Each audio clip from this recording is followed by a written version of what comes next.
नमस्ते। आप सभी का भस्म सीरीज में स्वागत करता हूं। मैं वैद्य योगेश पांडे। आज का भस्म कल्पना ये सीरीज का तीसरा सत्र होने जा रहा है। पहला सत्र हमने भस्म कल्पना इसका इंट्रोडक्शन और उसकी विशेषताएं इस पर कंडक्ट किया था। दूसरा सत्र हमने सोमनाथी ताम्र भस्म इस पर लिया था। तीसरा सत्र मंडूर भस्म पे था और आज का सत्र जो होने जा रहा है वो जसद भस्म पे होने जा रहा है। इस सत्र को लेने के लिए हमारे साथ उपस्थित हैं वैद्य परीक्षित शेवड़े सर। सबसे पहले हम धन्वंतरी स्तवन करेंगे, उसके बाद सत्र शुरू करेंगे। शंखं चक्रं चौकां पृथक् चारु चतुर्भिः सूक्ष्मस्वच्छातिरुद्याङ्शुकपरिलसन् मौलिकम् अलाम्बूजाङ्गतटिलचारु वन्दे धन्वन्तरिं निधानं प्रौढमवाग्नीनं प्रौढमवाग्नीनम्। मैं वैद्य परीक्षित शेवड़े सर का इंट्रोडक्शन करना चाहता हूँ। वैद्य परीक्षित शेवड़े सर एक उत्कृष्ट वैद्य, साथ में ही लेखक और व्याख्याते हैं। सर फिलहाल श्री वेंकटेश आयुर्वेद इस क्लिनिक के माध्यम से मुंबई एवं पुणे में प्रैक्टिस कर रहे हैं। दुर्धर व्याधि में शुद्ध आयुर्वेदिक चिकित्सा कर रुग्णों को उपशय दिलाना और उसका डिटेल्ड डॉक्यूमेंटेशन रखना, ये सर की विशेषता है।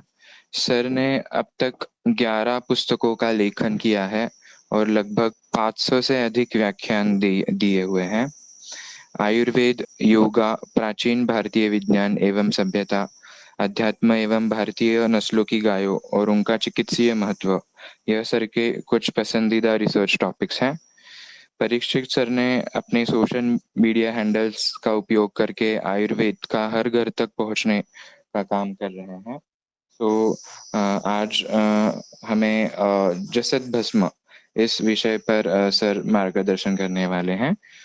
मैं परीक्षित सर से विनंती करता हूं कि आज का सत्र सर शुरू करें। धन्यवाद Vaidya Yogesh. Am I audible to everybody? Yes sir. Perfect, ठीक है। सर्वमंगल मांगल्ये शिवे सर्वार्थ साधिके शरण्ये त्र्यंबके गौरी नारायणी नमोस्तुते।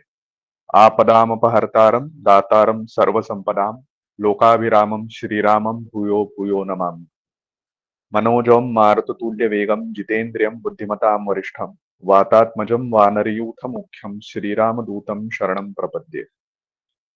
रागादिरोगान् सततान् शेषकाय प्रसतान् शेषान् औत्सुक्य मोहारतिदान जघान योग पूर्व वैद्याय नमोस्तु तस्मै। आज के इस अवसर पे जो भी वैद्यगण या विद्यार्थीगण उपस्थित है उन सभी का स्वागत करता हूँ। सबसे पहले आपका क्षमा प्रार्थी हूँ क्योंकि एक तो वीडियो ऑन नहीं कर पा रहा हूँ और दूसरी बात मेरे आवाज में आपको थोड़ी सी वेरिएशन सुनाई देगी, तो ये उस कारणवश है कि थोड़ा सा डाउन द वेदर चल रहा हूँ फिलहाल, पर ये कमिटमेंट था तो इसलिए ये पूरा करना तो बनता है। तो please bear with the quality of my voice right now. I am extremely sorry about it in advance. आज जैसे वैद्य योगेश ने कहा कि ये तीसरा सत्र होगा कि जहाँ पे भस्मों के बारे में बातचीत होगी। सबसे पहले मैं वैद्य पार्थ काले और पूरे उनके टीम का, रस हृदय के टीम का तहे दिल से एक शुक्रिया कहना चाहूंगा, क्योंकि एक महत्वपूर्ण विषय वो विद्यार्थियों के सामने और वैद्यों के सामने रख रहे हैं। निरपेक्ष भावना से ये काम हो रहा है, ये और बहुत ज्यादा महत्वपूर्ण बात बनती है, क्योंकि आजकल हम लोग चलन देखते हैं कि हर एक जगहों पे कुछ ना कुछ एंट्री फी होती है और कई कारणवश भी हो सकती है। ऐसे नहीं कि उनकी कोई आलोचना करना चाह रहा हूं, पर एक एजुकेशन शेयरिंग के हिसाब से, नॉलेज शेयरिंग के हिसाब से जो एक कार्य हमारे गुरु वैद्य अनिल पानसे सर दिवंगत जिन्होंने चालू किया था, तो वही कार्य, वही प्रेरणा है कि जो वैद्य पार्थ काळे सर और उनकी टीम भी उसी हिसाब से आगे बढ़ रही है। वही एक प्रेरणा है कि मैं अपने पुणे ओपीडी के बाद महीने के पहले इतवार को वहाँ पे हम लोग धन्वंतरी सभागृह में प्रत्यक्ष रूप से लेक्चर्स लेते रहते हैं और इसी प्रेरणा से आगे बढ़ना चाहिए। और मेरी आपसे भी ये सभी लोगों से अनुरोध रहेगा कि आज जो लोग श्रोता है, वो कल लोग जाके वक्ता बने और ये निरंतर ज्ञान की जो परिभाषा है, ज्ञान की जो प्रवाह है, वो निरंतर ऐसे ही बढ़ते रहना चाहिए। इसकी तरफ हम लोग ध्यान दें, सबसे महत्वपूर्ण बात होगी। विषय से आने से पहले कुछ एक चीजें मैं एक प्राइमरी तौर पे, इंट्रोडक्शन के तौर पे आपके सामने रखना चाहूंगा। उसमें से एक पहली चीज ये है, शायद इसमें कुछ रिपीटेशन पहले के वक्ताओं से हुआ हो तो मैं क्षमा प्रार्थी हूँ, क्योंकि मुझे उसके बारे में पता नहीं। पर ये चीजें आपके सामने रखना मैं जरूरी समझता हूँ, इसलिए कुछ चीजें पहले ही सामने रख रहा हूँ। एक चलन फिलहाल ऐसा चला है कि आयुर्वेदीय प्रैक्टिस अगर करनी है, शुद्ध आयुर्वेदीय चिकित्सा करनी है, तो कोई रिपोर्ट्स ना देखे जाए। रिपोर्ट्स देखने की क्या ही आवश्यकता है? हम त्रिविध परीक्षण करेंगे, हम दशविध परीक्षण करेंगे और उसके बाद में हम आगे बढ़ेंगे। तो बहुत ही नम्रता से सबसे पहले मैं कहना चाहूंगा कि आपने आज जो रिपोर्ट्स करने हैं, वो केवल आपके डायग्नोसिस के लिए या निदान के लिए नहीं करने हैं, अपितु कई सारे रिपोर्ट्स ऐसे हैं कि जो प्रोग्नोसिस के लिए भी आपको बहुत ही महत्वपूर्ण ठहरते हैं और कई सारे रिपोर्ट्स ऐसे भी होते हैं कि जो आपको केवल डॉक्यूमेंटेशन के लिए आज के जमाने में बहुत ही ज्यादा इंपॉर्टेंट दिखाई पड़ते हैं। आज अगर हम लोग मेट्रोपॉलिटन सिटीज में प्रैक्टिस करने की बात कर रहे हैं विशेष रूप से, तो मेडिको लीगल चीजें ध्यान में रखते हुए ये सभी चीजें आपके साथ होना बहुत ही जरूरी है, क्योंकि दैववश अगर कोई जरूरत पड़े तो आपका बैकअप कंप्लीट है, इसके लिए देखना बहुत ज्यादा जरूरी होता है। तो इसीलिए आयुर्वेदीय निदान के हिसाब से आयुर्वेदीय चिकित्सा होनी चाहिए, इसमें कोई दोहराहे नहीं है। हम सभी का इस चीज के बारे में एकमत ही होगा। पर यह कहने के बावजूद मैं जरूर कहना चाहूंगा कि जहां पे भी आपको पॉसिबल है, सटीक रिपोर्ट्स, और आप जितना अपडेटेड रहोगे उससे, कल अगर एलोपैथ के भी कोई लोग हैं जिनके सामने हम लोगों को कुछ बातें रखनी है, बातचीत करनी है, तो हमें आसानी होती है उनके टर्मिनोलॉजी में बात करने के। मैं हमेशा कहते रहता हूं कि संस्कृत भाषा के तौर पे बहुत ही ज्यादा बढ़िया है, बहुत ही ज्यादा ग्रेट है, हम लोग हमेशा कहते रहते हैं। लेकिन उसकी महानता अगर हमने कल जाके समझिए कि हाउस ऑफ कॉमन्स में रखनी है, ब्रिटेन के सामने रखनी है। हाउस ऑफ कॉमन्स मैंने इसलिए कहा क्योंकि कई सारे वक्ताओं को वहां पे निमंत्रित किया जाता है। ऑक्सफोर्ड जैसे फोरम पे या टेडेक्स जैसे फोरम पे अगर आपको रखनी है, तो आप ये नहीं कह सकते कि हम संस्कृत की महानता कहना चाह रहे हैं, इसके लिए हम संस्कृत में ही बात करेंगे। आपको वहां पे बात रखनी पड़ेगी अंग्रेजी में, क्योंकि वो भाषा समझ में आ रही है। इसका मतलब ये नहीं कि आपका संस्कृत का आकलन अंग्रेजी में हो गया या फिर आप अंग्रेजी ही समझते हो। ये दोनों अंडरस्टैंडिंग गलत हो गया। आपका संस्कृत का अध्ययन अपनी जगह पे है, उसकी महत्ता आपको अच्छी तरह से ज्ञात है, और वो पूरे विश्व को अगर आपको ज्ञात करवानी है तो विश्व की परिभाषा में आपको सामने रखनी है। ये सभी चीजें मैं प्रास्ताविक में इसलिए आपके सामने रख रहा हूं, क्योंकि मेरे आज के जो व्याख्यान का विषय होगा, वो कुछ इस तरह से ही आगे बढ़ेगा कि जहां पे हम लोग थोड़ा सा मूलभूत प्रावधान लेंगे रसतरंगिणी का, क्योंकि रसतरंगिणी रसशास्त्रीय ग्रंथों में हमारे लिए सबसे नजदीकी ग्रंथ है। जैसे कि संहिता ग्रंथों में हम लोग वाग्भट जी को देखते हैं। हम लोग जैसे बोलते हैं कि अष्टांग हृदय हमें बहुत ही दिल के करीब लगता है, क्योंकि हमारे काल के हिसाब से वाग्भट जी करीब के हो गए, तो उसी हिसाब से रसतरंगिणी काल के हिसाब से तकरीबन नजदीकी सदियों में हुआ ग्रंथ रहने की वजह से उसको आधारभूत मान के चलेंगे। और वो कहते हुए कुछ एक टर्मिनोलॉजीज, या मैं ऐसा कहूंगा कि ज्यादा से ज्यादा बेस टर्मिनोलॉजीज जो रहेंगी या उसका अंडरस्टैंडिंग जो रहेगा, वो आपको सामने दिखाई पड़ेगा कि आज के कंटेम्प्ररी मेडिकल साइंस या आप जैसे 10वीं 12वीं के समकक्ष होके आगे बढ़ते हैं, तो जैसे आपको फिजिक्स होता है, बॉटनी होता है, बायोलॉजी होता है, केमिस्ट्री होता है, ये सभी चीजें आप आयुर्वेद को आने के बाद में इनवैलिडेट नहीं हो जाती। आयुर्वेद के आने के बाद में उनकी उपयोगिता खत्म नहीं हो जाती। इनफैक्ट मुझे ऐसे लगता है कि आयुर्वेद को आने के बाद में उनमें से कई सारी चीजें ऐसी होती है कि जिनकी उपयोगिता आपको और ज्यादा गहराई से समझ में आ सकती है। जैसे अगर आप मोटा-मोटी थोड़ा-सा देखें तो आप थोड़ा-सा स्वभाव परमवाद के बारे में जानेंगे, उसकी तरफ देखेंगे, आपको क्वांटम फिजिक्स के बारे में ज़्यादा रुचि उत्पन्न होगी, आपको उसमें से कुछ एक सिमिलैरिटीज़ दिखाई देगी। अगर आप में से कोई फ़िल्मों में रुचि रखता है, तो आप देखेंगे कि क्रिस्टोफर नोलन जैसी उन्होंने जो बहुत बड़ी-बड़ी फ़िल्में बनाई हैं, आप इंटरस्टेलर की बात ही कीजिए। आप अगर वो चीज़ें देखेंगे तो आपको ये पता चलेगा कि कृत्स्नो ही लोको बुद्धिमताम् आचार्याः है क्यों कहा गया है संहिताओं में, कि इसमें से जो समानता है वो हमारे सामने बिल्कुल उभर के चली आती है। तो आज के ज़माने में अगर हम लोग ये कहते हैं कि हम कबूतर से अगर पैर को चिट्ठी बँधवा के कहीं पे भेजते नहीं है संदेशा, हम लोग व्हाट्सएप कर रहे हैं।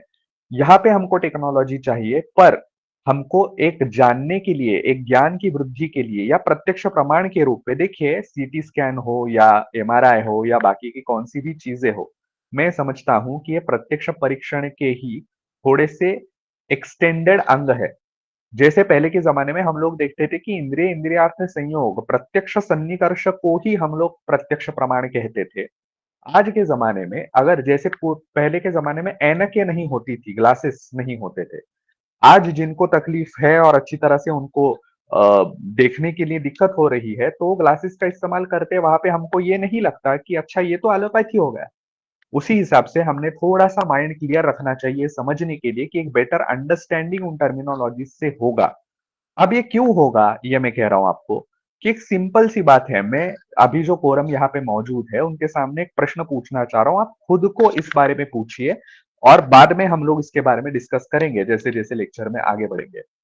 कि अगर मैं आपको आज पूछूं कि चाहे जसद हो या चाहे कोई भी भस्म हो, जसत के बारे में फॉर एग्जाम्पल कहा गया है कि बहुमेह निषूदनम, ऐसा एक गुण बताया गया है, या फिर बताया गया है कि नयनामय नाशकरम। तो अगर मैं आपको पूछूं कि नयन आमय नाशकर, ये जसत का जो गुण बताया गया, वो एग्जैक्टली कैसे काम करता है, तो उसका कोई भी आयुर्वेद या रसशास्त्र की मान्यताओं के अनुसार हमारे पास ठोस जवाब है क्या? हम लोग ये पाएंगे, और मैंने कई सारे वैद्यों से भी इसके बारे में बातचीत की, कई सारे सीनियर वैद्यों से भी बातचीत की, और जो इन सभी का क्रक्स निकल के आया, कंक्लूजन निकल के आया, रसशास्त्रियों के साथ भी मैंने बातचीत की है। तो उसका एक कंक्लूजन निकल के आया उभरा हुआ सामने, वो ये था कि हम लोग एग्जैक्टली ये बता नहीं सकते, और ज्यादातर हम लोग क्या करते हैं कि हम लोग बोलते हैं अच्छा ये प्रभाव की वजह से हुआ है, और इसीलिए हम लोग लॉजिकल उत्तर देना टाल रहे हैं।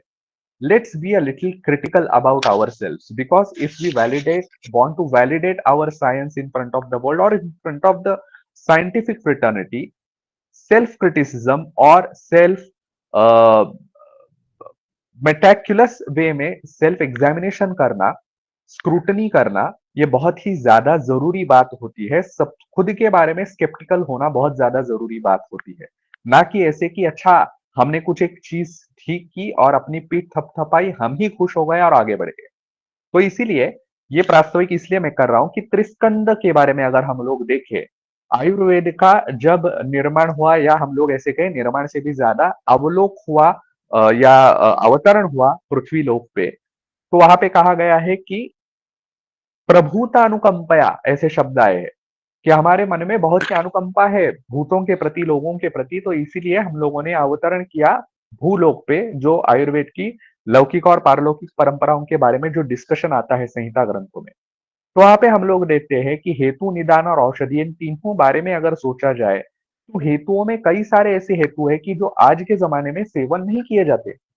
माने कि ग्रंथों में एक एग्जाम्पल आता है जहां पे बताया गया है कि एरंड तेल पे भ्रुष्ट काण कपोत के मांस का सेवन कुछ एक रसद्रव्यों का सेवन करते हुए नहीं करना चाहिए। अब मुझे ये बात बताइए, ना ही कोई आज के जमाने में एरंड तेल का भर्जन के लिए या फिर तड़के के लिए भी इस्तेमाल कर रहा है, ना कोई काण कपोत का मांस कंज्यूम कर रहा है। तो ग्रंथों में अगर सिंह के मांस के भी गुणधर्म आए हुए हैं, लेकिन आज के परिप्रेक्ष्य में, आज के कायदे कानून को ध्यान रखते हुए उसका सेवन ही हम लोग नहीं कर सकते। तो वो केवल चीज एक तरह से हम लोग कहेंगे कि जैसे कि म्यूजियम्स में होती है, वहां पे लगाने के लिए आज के जमाने में यूजफुल है, ज्ञान के लिए यूजफुल है। प्रैक्टिकल बारे में अगर हम लोग सोचे तो आज हमको पता चलेगा कि आज हमारे यहाँ पे आने वाले पेशेंट्स में से मैं आई एम क्वाइट श्योर कि it will be the same number resonating with all the practitioners which are available right now और they are there in the market. तकरीबन तकरीबन 80 से 90% लोग जो हमारे यहाँ पे पेशेंट के तौर पे आ रहे हैं वो किसी ना किसी आयुर्वेदिक किसी ना किसी एलोपैथिक दवाई का सेवन कर रहे हैं। तो क्या जो एलोपैथिक दवाई का वो सेवन कर रहे हैं वो आज के जमाने में हेतु के रूप में उनमें काम कर रही है, ऐसे मानना लाजमी नहीं होगा। आप थोड़ा सा इसके बारे में सोचिए और आपको पता चलेगा कि जो ब्लड थिनर्स वो लोग ले रहे हैं वो आगे जाके उनके रक्तपित्त का कारण नहीं बन रहे क्या? केवल रक्तपित्त का ही क्यों, आगे जाके जब रक्तवह स्रोतस के मूल स्थानों में यानी कि यकृत और प्लीहा में और यकृत में विशेषतः जो अलग अलग तरीके की संप्राप्तियां उनकी निर्माण होती है, क्योंकि वो खवैगुण्य जो निर्माण हुआ है वो उन औषधियों के सेवन की वजह से हुआ है, सिंथेटिक ड्रग्स के सेवन की वजह से हुआ है। तो यदि हम लोग आज ये कहें कि नहीं हमको वो ज्ञान लेना ही नहीं, तो उनके लूप होल्स के बारे में हम कैसे जानेंगे और कैसे ये मानेंगे कि हमारा साइंस उससे बेहतर काम कर रहा है। तो इसीलिए मैं आपसे ये अनुरोध करना चाहूंगा कि वैलिडेशन के तौर पे या वैलिडेशन पॉइंट ऑफ व्यू के तौर पे जो काम मैंने स्वयं ने किया और इसी की वजह से इसी के बलबूते पे आज कितने ही एलोपैथी के जो भी लोग हैं या फिर कई सारे साइंटिस्ट की फ्रिटर्निटी है, वहां पे हम लोग जब बातचीत करते हैं तो मैं बहुत ही साफ तरीके से रिपोर्ट्स आगे रख के या तो उन्हीं टर्मिनोलॉजीज में भी अपना विषय रख सकता हूं, अपने तत्वों को ना छोड़ते हुए, अपने सिद्धांतों को ना छोड़ते हुए।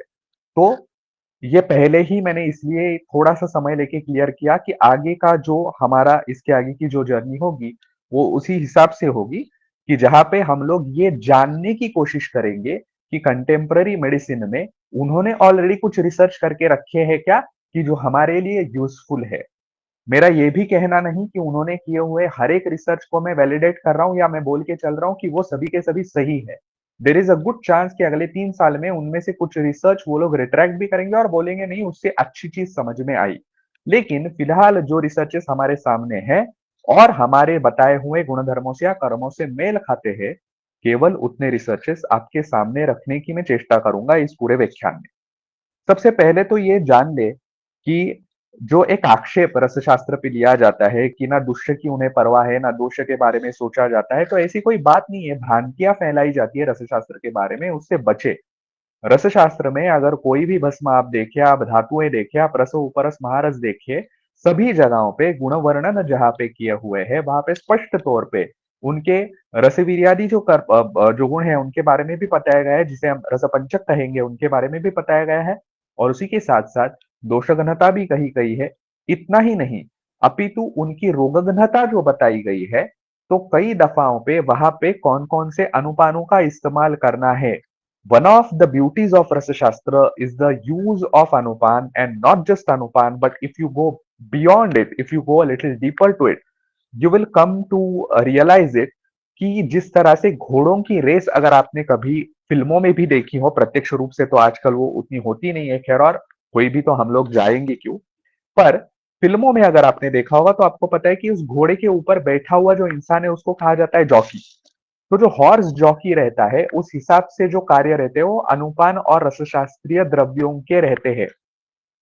डीपर लुक अगर आप दे तो आप ये देखेंगे कि हर एक द्रव्य के शोधन और मारण के लिए बताई गई विशिष्ट वनस्पतियां जो है उनके भी कुछ ना कुछ कार्य हमारे यहाँ पे ऑल्दो कहा गया है कि लोहानाम मारणम श्रेष्ठम सर्वेशम रसभस्मना, पर फिर भी रसभस्म कौन ही बनाएगा और उससे मारण कैसे ही करेगा।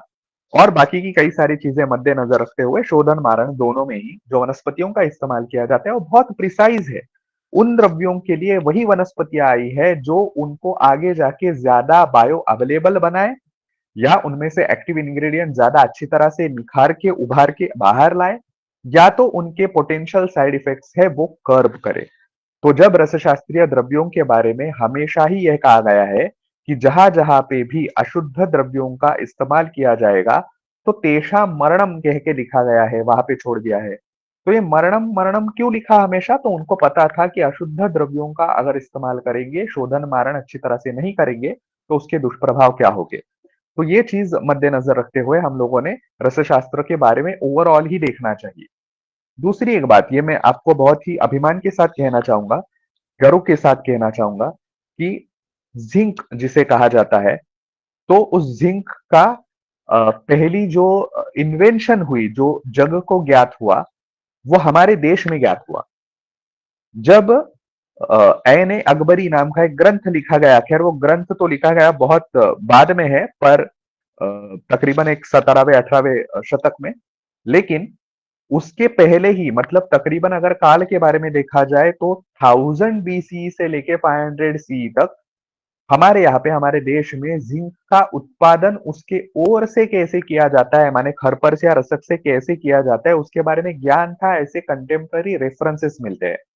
तो खैर मैं ऐन ए अकबरी की बात जो कर रहा था, तो उसमें अबुल फजल जो उसके लेखक है, उन्होंने उस वक्त झावर करके जो राजस्थान में जगह है, उस झावर में किस तरह से जिंक की माइंस दिखाई पड़ती है और जिंक निकाला जाता है, उसके बारे में जो वर्णन किया हुआ है वो हम लोग इतिहास में पाते हैं।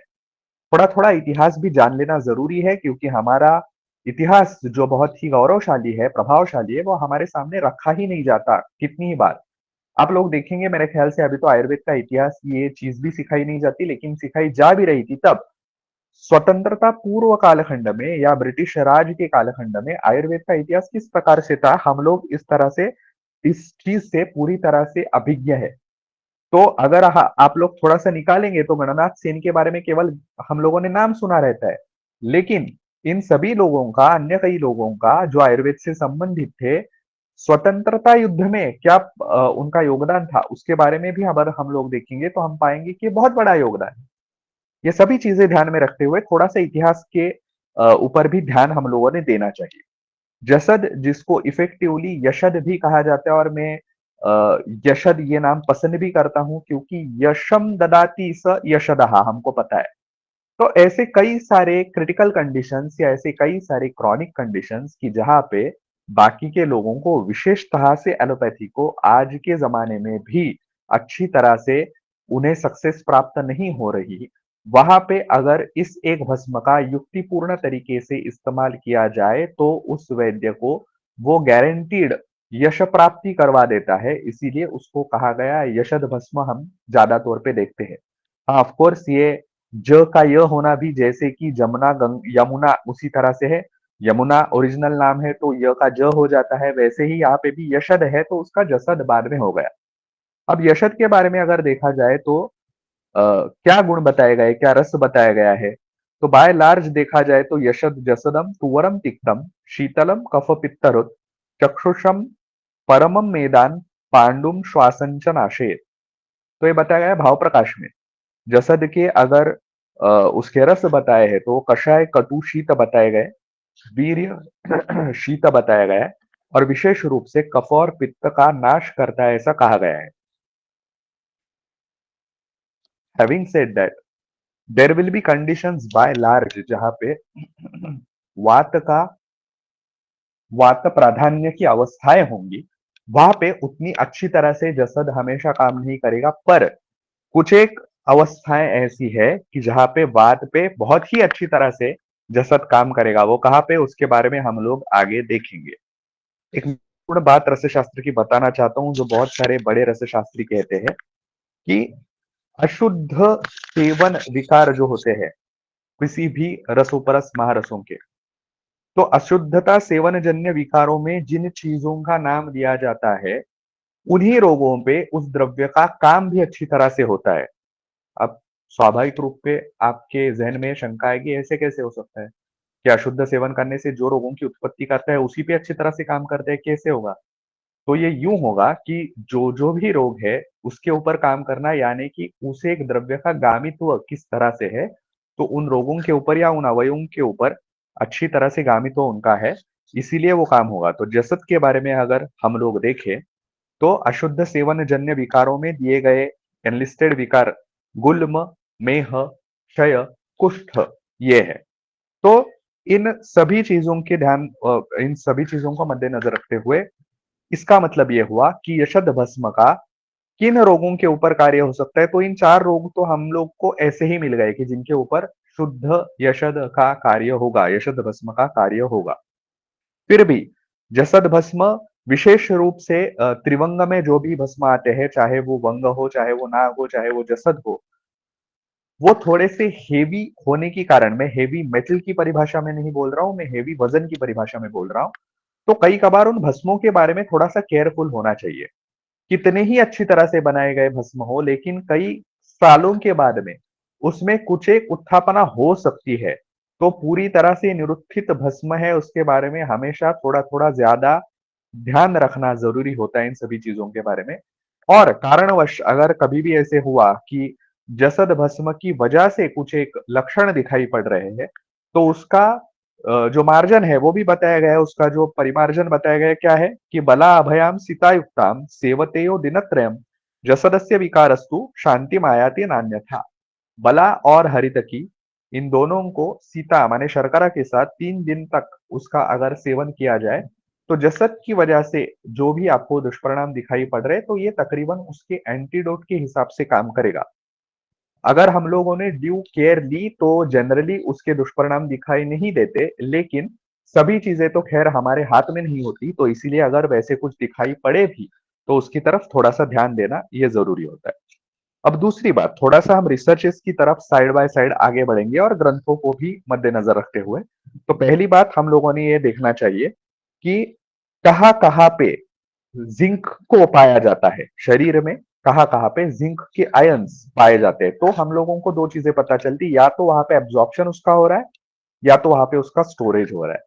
दोनों ही चीजें जहां पे घट रही है उन साइट्स पे नेचुरल अफिनिटी नाम का जो कंसेप्ट रहता है फार्मा में, तो वो जसत का हमको दिखाई देगा। माने हम लोग जिसे गामित्व कह रहे हैं कि विशेष रूप से उन उन चीजों का अगर कोई भी हम लोगों को व्याधि दिखाई पड़े, तो वहां पे उन लोगों वहां पे जसत भस्म का कार्य होना लाजमी है। तो कहाँ कहाँ पे है? तो मसल्स में, बोन्स में, levers, kidneys, pancreas, prostate, brain, eyes और इम्यून सेल्स, इन सभी जगहों पे जसत भस्म का जिंक के फ्री आयंस का वहां पे या तो उनकी अवेलेबिलिटी पाई गई है, या तो बाद में उनको पाया गया है आफ्टर ड्यू रिसर्चेस। तो इसीलिए हम लोगों ने ये ध्यान रखनी चाहिए कि जैसे मैंने अभी कहा कि इन सभी अवयवों के अगर कोई भी दुष्परिणाम सामने आते हैं या फिर उनके कोई भी विकार सामने आते हैं, तो वहां पे एक जसद ऐसी बात है कि जो हम अच्छी तरह से काम करने के बारे में उसके बारे में सोच सकते हैं। रसतरंगिणी में जो जसत के गुण दिए गए हैं वो कुछ इस प्रकार से है। यशदम तुवरम शिशिरम कटुकम परमम नयनामय नाशकरम कफे पित्त समुत्थित रोगहरम बल वीर्य विवेक समृद्धिकरम। अब इन सभी टर्म्स के बारे में हम लोग आगे देखने वाले रिसर्च के बलबूते पे। यशदम पांडुशमनम बहुमेह निषूदनम श्वास कास प्रशमनम निशास्वेद निबर्हणम यशदम परमं श्लेष्म कला संकोच कृन्मतम समाख्यातम विशेषेण व्रण संस्रावरोधनम श्रमावसाद शमनम रजस्राव निषूदनम कंपवातपहाम चैहोम विशेषात परिकीर्तितम। तो एक एक चीजें जो बीच बीच में जहां जहां से जैसे जैसे रिसर्चेस सामने आते हैं वहां पे थोड़ा सा देखना चालू करेंगे। अब एक बल समृद्धि कर नाम से यहाँ पे उसका एक गुण बताया गया है। जनरली आप लोग देखेंगे कि जो क्रॉनिक एंड क्रिटिकल डिसीजेस होते हैं जिनमें मेरी ज्यादा तौर पे प्रैक्टिस चलती है, वहां पे हम लोग देखते हैं कि भले ही उस आदमी को जरावस्था प्राप्त नहीं हो, लेकिन फिर भी बल हानि बहुत बड़े पैमाने पे होती है, क्योंकि धातु बल में हानि होती है। मैं अपेक्षा करता हूं कि मेरी आवाज आपको ठीक तरह से सुनाई दे रही है। Please someone let me know. Yes, sir. Thank you.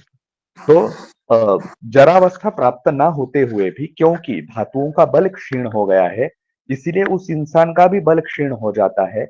ऐसी सारी अवस्थाओं में, चाहे वो आप ऑटो इम्यून की अवस्थाएं ले, चाहे आप कैंसर की परिस्थितियां ले, चाहे आप कोई भी धातुगत विकार ले, चाहे वो आप ज्वर ही क्यों ना धातुगत ले, जो प्रोलॉन्ग ज्वर रहते हैं, आप कई कबार देखोगे कि पुनरावर्तक ज्वर की कंडीशंस ऐसी रहती है कि जहां पे बहुत ही ज्यादा बलहानि पेशेंट्स की हुई रहती है और अलग अलग तरीके की सिस्टम्स फ्लेयर अप होते रहते हैं।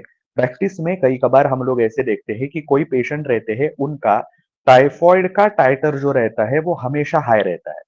तो हम लोगों ने सोचना चाहिए कि पुनरावर्तक ज्वर की चिकित्सा वहां पे देनी है, और केवल उतनी ही चिकित्सा देने भर से उनके अगर संधि शूल भी है या फिर वो टर्निंग टुवर्ड्स आर्थराइटिस या फिर अमवात की तरफ भी अगर मुड़ रहे हैं तो वो भी संप्राप्ति रोकी जा सकती है। लेकिन ऐसी कंडीशंस में जहां पे बहुत ही क्षीणता प्राप्त हुई है केवल धातुओं को ही नहीं बल्कि इंद्रियों को भी, वैसी कंडीशंस में जसद भस्म बल समृद्धि का काम अच्छी तरह से करता है। तो कहाँ पे होगा उसका बल समृद्धि कर काम, तो क्यों होगा ये हम लोग पहले जानते हैं कि रिसर्च के हिसाब से एंटीऑक्सीडेंट प्रॉपर्टीज है जसद में, उसी के साथ साथ में सेल मेम्ब्रेन को स्टेबलाइज करने की प्रॉपर्टीज है, साथ ही में फ्री रेडिकल्स को स्केवेंजिंग कर दे, उनको निकाल दे, बिल्कुल एक तरह से उनको घेर के बाहर निकाल दे, ऐसी प्रॉपर्टीज जसद में है। तो इन सभी चीजों की वजह से बल वृद्धि समृद्धि कर विशेष रूप से जो ऑटो इम्यून कंडीशंस रहती है वहां पे यूजफुल रहता है जसद का। उसी के साथ साथ में एक महत्वपूर्ण बात ऐसी है कि जसद ये कुछ एक एंटीऑक्सीडेंट एंजाइम्स जैसे कि सुपर ऑक्साइड डिसम्यूटेज है, एक को फैक्टर होता है कि जो कैटलिस्ट की तौर पे उनको प्रमोट करने के लिए काम करता है। माने अब दो बातें हो गई कि पहली बात ऐसे कि जसद स्वयं में भी एक एंटी इंफ्लेमेटरी है या फिर वो एंटीऑक्सीडेंट है, और उसी के साथ साथ में भी कैटलिस्ट के तौर पे भी बाकी के कुछ एक एंटीऑक्सीडेंट एंजाइम्स के लिए को फैक्टर के बतौर काम करता है।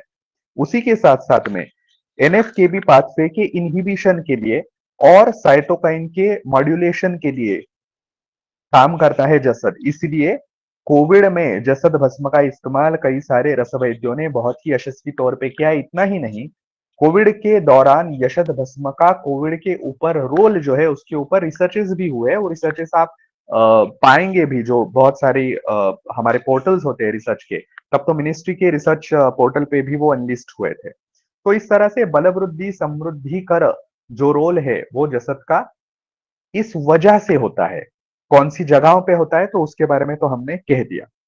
अब उन्हें कहा गया है, जसद को कहा गया है नयन आमय नाशकरम।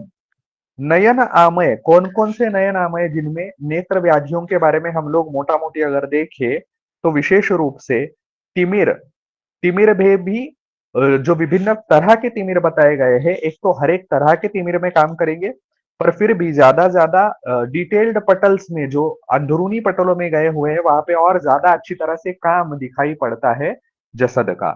अर्जुन में भी काम दिखाई पड़ता है, पोथकी में और वर्त में, इन सभी चीजों पे दो प्रकार से काम होते हैं जसद के, हम लोगों ने चीज समझनी चाहिए कि जसद काम करते हुए एक तो अभ्यंतर भी काम करेगा और दूसरा बाह्यता भी काम करेगा। माते बाह्यता कैसे काम करता है वो उसका तो मैं आपको बताऊंगा। खैर, अभ्यंतर काम कैसे कर रहा है, तो क्या क्या ऐसी चीजें हैं जहां पे वो काम करेगा। आजकल हम लोग देखते हैं कि दो तीन तरह के पेशेंट्स बहुत बड़े पैमाने पे हमारे यहाँ पे आते हैं। एक जो पेशेंट रहते हैं जिसे कहा जाता है एज रिलेटेड आई डिसीज, जिसे एआरईडीएस कहा जाता है। दूसरा एक रहता है कि जिसे कहा जाता है age related macular degeneration, AMD. तो मैक्यूला में जो डिजेनरेशन होता है, जो हम लोगों को पर्टिकुलरली ऑफ्थल्मोलॉजिस्ट से डायग्नोस होके ही केस हमारे यहाँ पे आती है, जनरली हमें डायग्नोस करने की जरूरत भी नहीं पड़ती। अच्छा, ये जो चीज है हमारे हिसाब से हम लोग सोचेंगे कि तिमिर के जैसे ही सोचेंगे, उसके ऊपर जो काम करना है, व्यवहार करना है, चिकित्सा जो देनी है।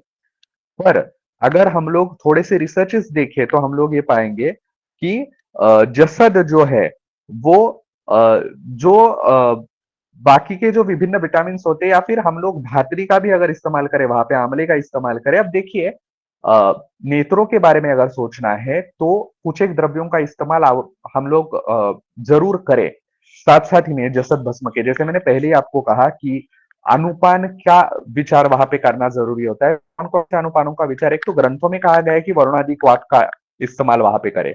हम लोग अगर सोचे तो सुश्रुत में जो काकोल्यादि गण दिया गया है उसका इस्तेमाल यहाँ पे कर सकते हैं, विशेष तौर पे अर्जुन जैसी कंडीशंस में। उसी के साथ साथ में तीन चार ऐसे आपको वनस्पतियां बताता हूँ, काष्ठौषधियां, जिनका विचार आपने करना है नेत्रों के बारे में। तो त्रिफला मधुसर्पिभ्याम वाग्भट जी ने कहा ही है, उसमें भी आमल की जो है वो विशेष रूप से, और दूसरी विभित की ही जो है वो विशेष रूप से बाह्यतः, अभ्यंतर से ज्यादा बाह्यता, यानी आश्वातन के रूप में, अंजन के रूप में विभितकी का ज्यादा इस्तेमाल वहां पे होता है। दारू हरिद्रा का इस्तेमाल एक बहुत अच्छी तरह से नेत्र रोगों में होता है, क्योंकि गामित वहां तक पहुंचने के लिए होता है, और इसी के साथ साथ में भृंगराज। ये सभी चीजें हैं कि जिनका इस्तेमाल किया जा सकता है, और जैसा कि साथ साथ जब हम लोग इस्तेमाल करते हैं तो हम साथ साथ है कह के दोनों चीजें बहुत अच्छी तरह से हम लोगों को रिजल्ट्स वहां पे देते हैं। तो होता क्या है कि जहां पे इंटरमीडिएट एडवांसमेंट ऑफ एएमडी है, चांसेस भी जिनको बताए गए हैं, आज तो एलोपैथी में खैर उस पे कोई ठोस जवाब उनके पास नहीं है, वो ज्यादा से ज्यादा इंट्राक्यूलर इंजेक्टेबल्स देते हैं, उनके कोर्सेस रिपीटेटिव करवाने पड़ते हैं। तो अगर वो ना करते हुए हम लोग तिमिर के हिसाब से देखेंगे और उसके ऊपर काम करते हुए केवल आप अंजन या आश्रोतन का विचार ना करते हुए, अंजन तो यहाँ पे ज्यादा यूजफुल नहीं है, आश्रोतन का विचार किया जा सकता है, या फिर हम लोग जैसे तर्पण करते हैं, लेकिन उन दोनों का ही विचार करने से ज्यादा है, कई कबार मैंने अपनी प्रैक्टिस में देखा है कि ये दोनों ना करते हुए भी, because many times patient is either not comfortable, many a times it is not feasible for the patient out of many reasons, right from financial reason to his daily schedule, कि आप तर्पण भी ना करवा सको, फिर भी जसत का इस्तेमाल अगर हम लोग करते हैं बाकी का कॉम्बिनेशन के साथ तो बहुत अच्छा रिजल्ट आते हैं, एमडी में भी और एआरईडीएस में भी। साथ साथ ही में डायबिटिक रेटिनोपैथी में भी अच्छी तरह से जसत काम करता है। अब बहुमेहन ईशुदनम जो कहा गया है उसके बारे में मैं आगे आने वाला हूँ। तो उसका एक पैमाना ये भी है कि डायबिटीज की कॉम्प्लिकेशंस के बारे में जो डायबिटिक रेटिनोपैथी आती है उसके ऊपर भी किस तरह से काम करेगा, तो तीन तरह से काम करेगा। पहली बात ऐसी है कि एंटी इंफ्लामेटरी इफेक्ट देगा आईज के लिए, दूसरी बात ऐसी है कि वुंड हीलिंग का काम करेगा, और तीसरी बात जहां पे वेस्क्यूलर प्रोटेक्शन देना है, ये तीन ही पैमानों पर जसत काम करेगा जहां पे डायबिटिक रेटिनोपैथी है। डायबिटिक रेटिनोपैथी में केवल जसत का इस्तेमाल नहीं होगा, उसी के साथ साथ में आपको स्वर्णमाक्षिक हो, स्वयं सुवर्ण हो, इन सभी चीजों का भी सोच विचार करना पड़ेगा। नेत्रों के विकार के बारे में एक चीज कहना चाहूंगा कि दो तरीके से हम लोगों ने सोचना चाहिए। पहले एक तरह के जो विकार होते हैं कि जहां पे कुछ एक अवरोध होता है, उसे निकालने के लिए काम करना है। जब अवरोध निकालना है तो आपको केवल जसत काम नहीं करेगा, उसके साथ साथ में ऐसे कोई कंपोनेंट जोड़ने पड़ेंगे कि जो लेखन का काम करेंगे। जैसे मैंने डार्वी के बारे में कहा, डार्वी का सिनोनिम कहा जाता है पचम पचा, तो वहां पे जाके भी दोषों का पाचन अच्छी तरह से करे और वो ऑब्स्टेकल रिमूव करे, इसके लिए उसका काम अच्छी तरह से होगा। और दूसरा जहां पे एंजियोजेनेसिस एक्सपेक्टेड है, माने वैसे तो कोई ऑब्स्ट्रक्शन है नहीं, पर नई कोशिकाओं का निर्माण होना जरूरी है, नई सिराओं का निर्माण होना जरूरी है, तो वहां पे काम अच्छी तरह से करेगा। जसत के साथ अगर हम लोग धात्री जैसी कोई व्यवस्थापन गण की औषधि जोड़ देते हैं तो उससे वो अच्छी तरह से काम करेगा। यहाँ पे आप पुनर्नवा का भी विचार कर सकते हैं। देखिए फिर से यही है, तिष्ठन के ऊपर युक्तिज्ञो द्रव्य ज्ञानवताम सदा, तो इसीलिए हर एक की युक्ति जिस प्रकार से, मैं केवल यहाँ पे एक छोटा मोटा मार्गदर्शन जो खुद के प्रैक्टिस में समझ में आए उतना केवल अनुभव आपके सामने रख रहा हूँ। हर एक के अनुभव उससे ज्यादा बढ़ के भी हो सकते हैं, या आपके खुद के कुछ एक अनुभव डेवलप भी होंगे। नाइट ब्लाइंडनेस जहां पे भी नक्तांधता डेवलप हुई दिखाई देती है, वहां पे जसत अच्छी तरह से काम करता है। नक्तांधता में कहा पे कि क्यों काम करेगा, तो रोडोप्सिन का प्रोडक्शन, रोडोप्सिन नाम का जो द्रव्य है उसका प्रोडक्शन किया हुआ पाया जाता है। रिसर्चेस कहती है, मेरा हमेशा कहना है कि अगर कोई एक मजदूर संघ हमारे लिए काम कर रहा है और रिसर्चेस कर रहे हैं तो उन्हें करके दे, और हम लोग वो रिसर्चेस उठाए, क्यों ना जग के सामने हमारा काम किस अच्छी तरह से वो सामने रख दे उन रिसर्च के साथ साथ। तो नाइट ब्लाइंडनेस में, नक्तांधता में जहां पे भी हाँ, अगर अब कोई कहेगा कि नहीं अब नकुल अंध में काम होगा, तो देखिए अब असाध्य रोग जो बताए गए उसमें कोई चीज काम करेगी ऐसा कहने का मैं तो धारिष्ट नहीं करूंगा, लेकिन वहां पे भी कोई एक लाक्षणिक उपशय जहां पे मिल सकता है उसके ऊपर काम किया जा सकता है। कई कबार ऐसे भी केसेस होते हैं कि जहाँ पे रेटाइनोसिस पिगमेंटोसा के केसेस होते हैं, वहां पे भी आप जसत के बारे में सोच सकते हैं, हालांकि उससे ज्यादा ऑप्शंस हमारे पास अवेलेबल होते हैं वैसी केसेस में, पर फिर भी मैं उसका सिर्फ उल्लेख कर रहा हूँ। अब थोड़ा सा आते हैं बहुमेहन ईशूदन की ओर। बहुमेहन ईशूदन कहना क्या चाहते हैं, माने मेह के जो तरह तरह के टाइप्स है वहां पे भी जसत काम करेगा, और उसी के साथ साथ में प्रमेह के जो कॉम्प्लिकेशन है वहां पे भी जसत काम करेगा।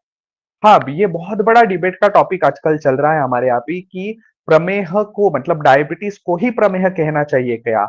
नहीं, मैं खुद ऐसा नहीं मानता, क्योंकि प्रभुता अविलंबता जहां पे होगी उसे ही प्रमेह माना जाएगा, लेकिन ये कहते हुए let's not fool ourselves कि कल अगर कोई भी पेशेंट हमारे यहाँ पे आ रहा है और कह रहा है कि नहीं भाई मुझे डायबिटीज है, तो हम लोग ये उसे नहीं कहेंगे, अच्छा मैं ये देखूंगा कि आप प्रमेही हो या नहीं हो और उस हिसाब से मेरे चिकित्सा का आउटकम वहां पे डिसाइड होगा। ऐसे तो नहीं होगा ना।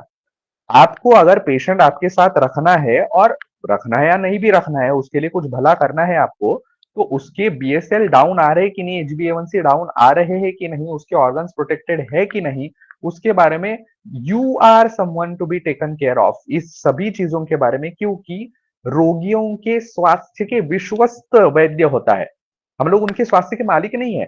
तो उसीलिए एक विश्वस्त के तौर पे जो काम करना है वो हम लोग करें। और इसीलिए let's not fool ourselves calling all this scholarly discussions कि डायबिटीज ही प्रमेह है क्या, या डायबिटीज और कुछ डिफरेंट है। Let's call it diabetes right now, क्योंकि हम लोग तथाकथित डायबिटीज की चिकित्सा करते हुए भी प्रमेह को अधिकरण के तौर पे ही लेते हैं।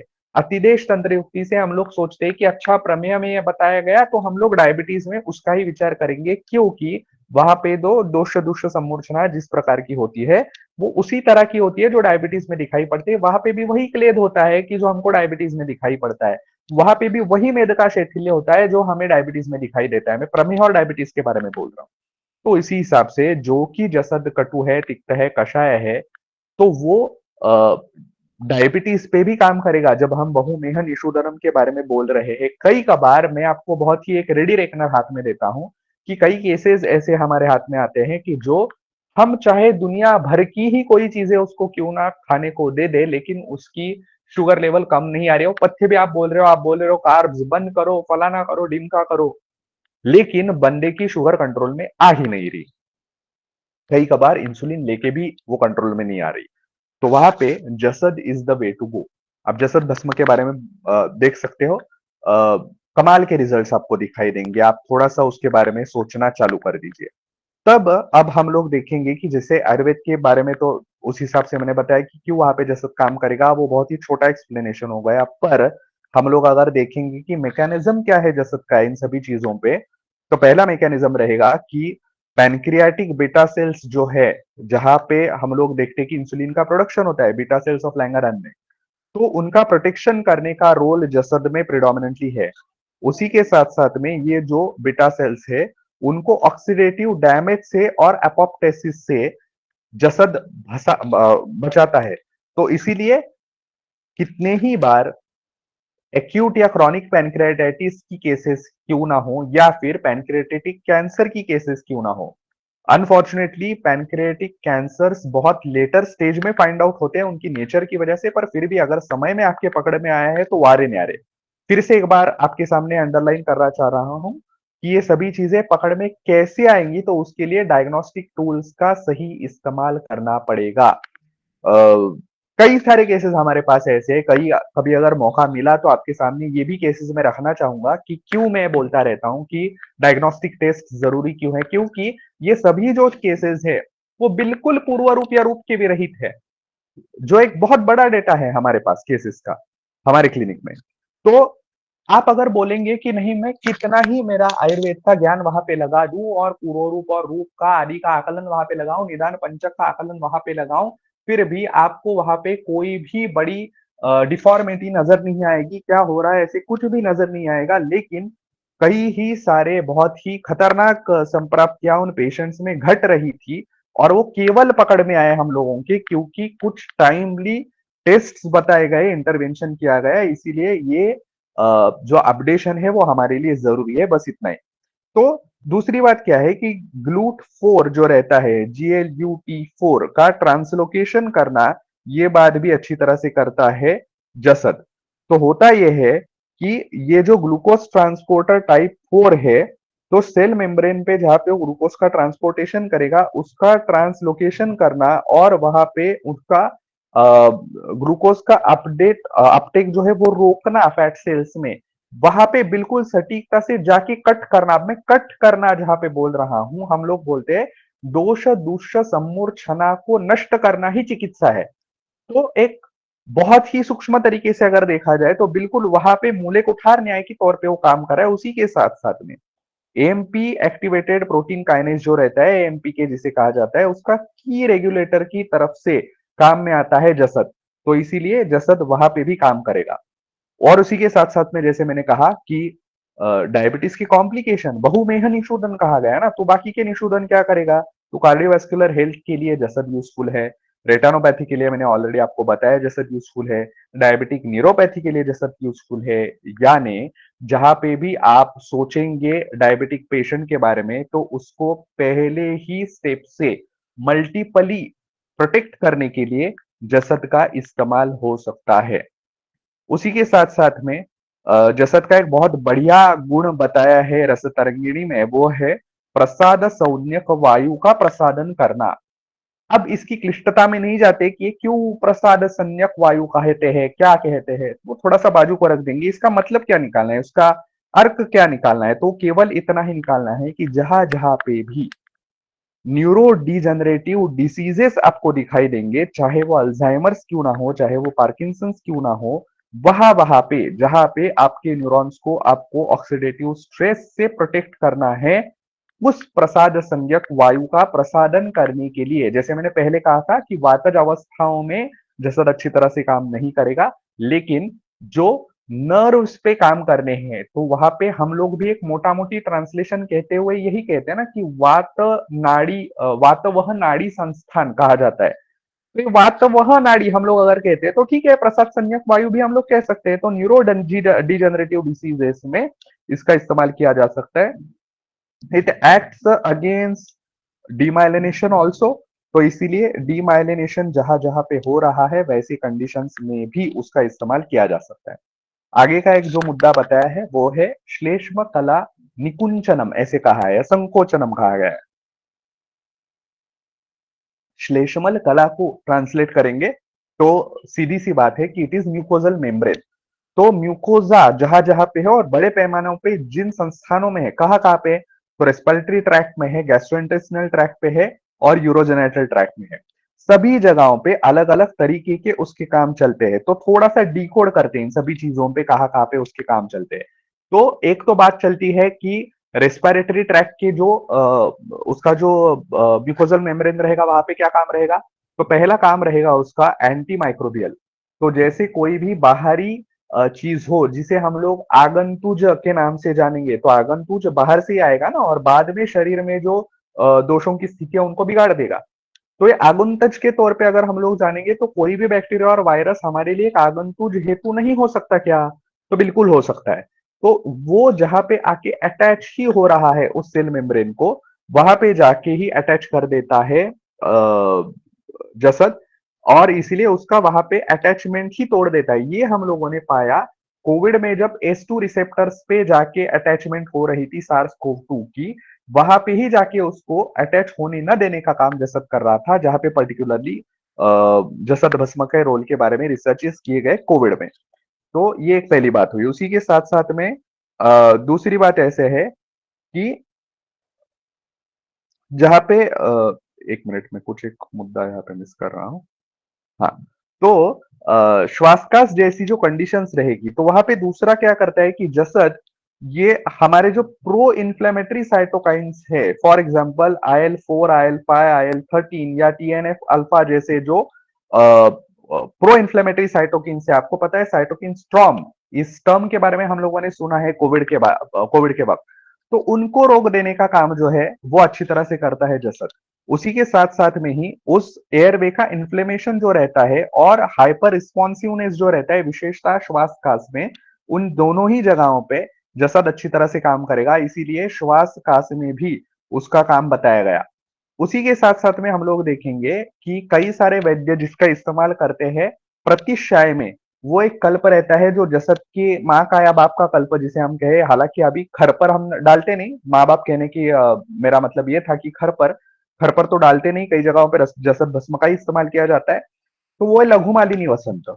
तो लघुमालिनी वसंत के बारे में हम लोगों को रिसर्चेस कहते हैं कि जहां जहां पे प्रतिशय की कंडीशन अगर आपके पकड़ में आए, तो हमेशा ऐसे मजाक मजाक में कहा जाता है ना कि फॉर कॉमन कोल्ड और allergic rhinitis if you are taking medicine, या if you are not taking medicine, if you are not taking medicine it will be cured within 7 days, and if you are taking medicine it will be cured within a week.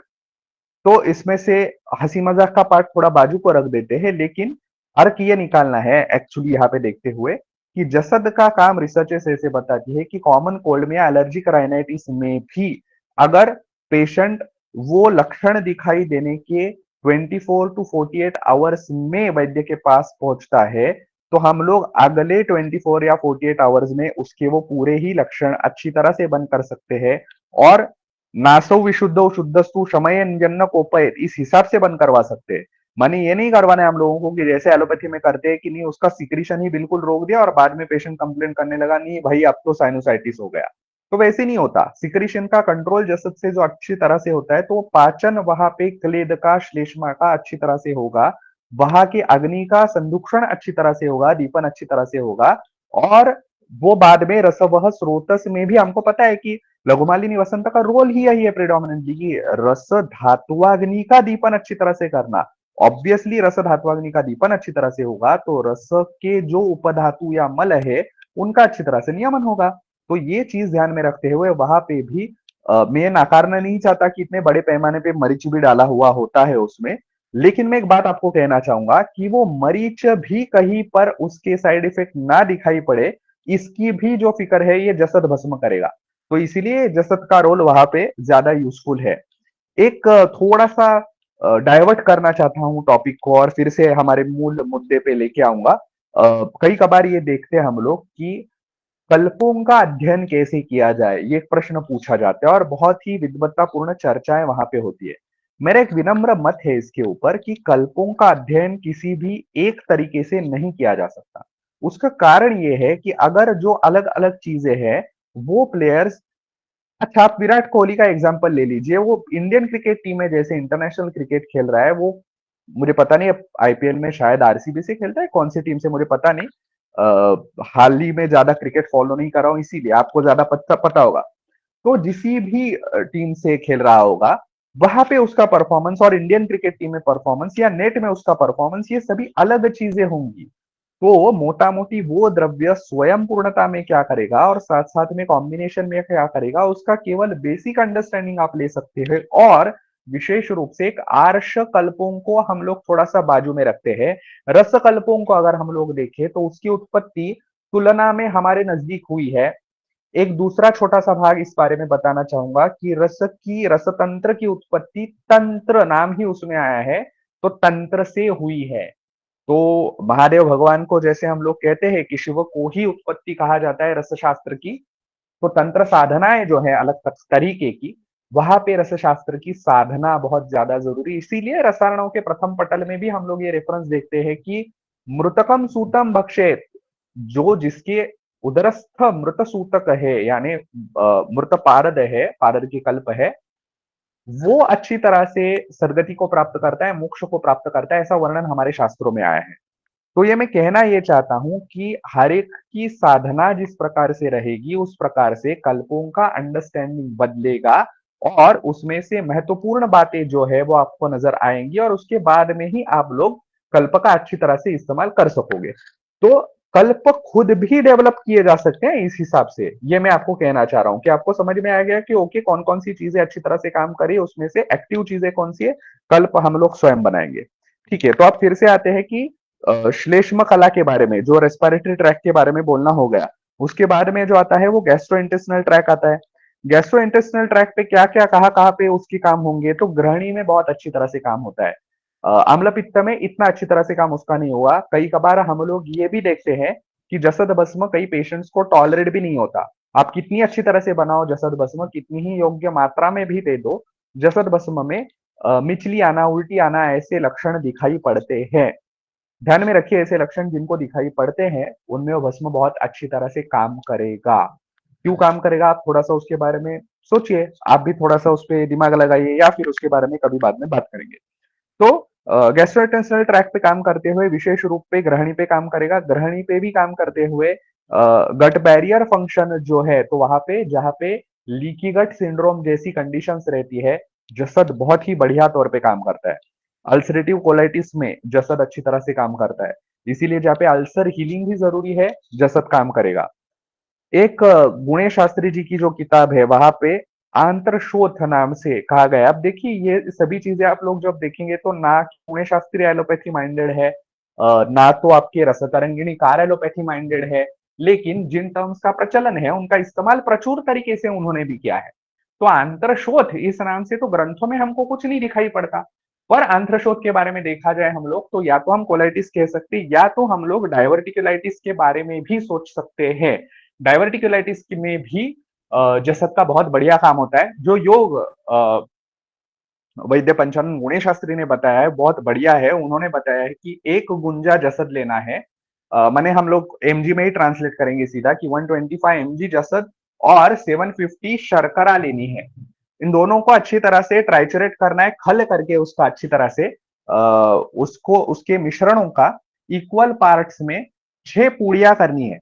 और ये जो आपने packets बनाए हैं वो एक दिन में हर 2 घंटे के बाद एक एक पूड़ी उनको पेशेंट को देनी है, जिनको कोलाइटिस बहुत ज्यादा अभी तकलीफ दे रहा है या डायवर्टिकुलाइटिस तकलीफ दे रहा है, पेट में दर्द है फिलहाल राइट नाउ, वहां पे ये देनी है छाछ के साथ, तकर के साथ देनी है।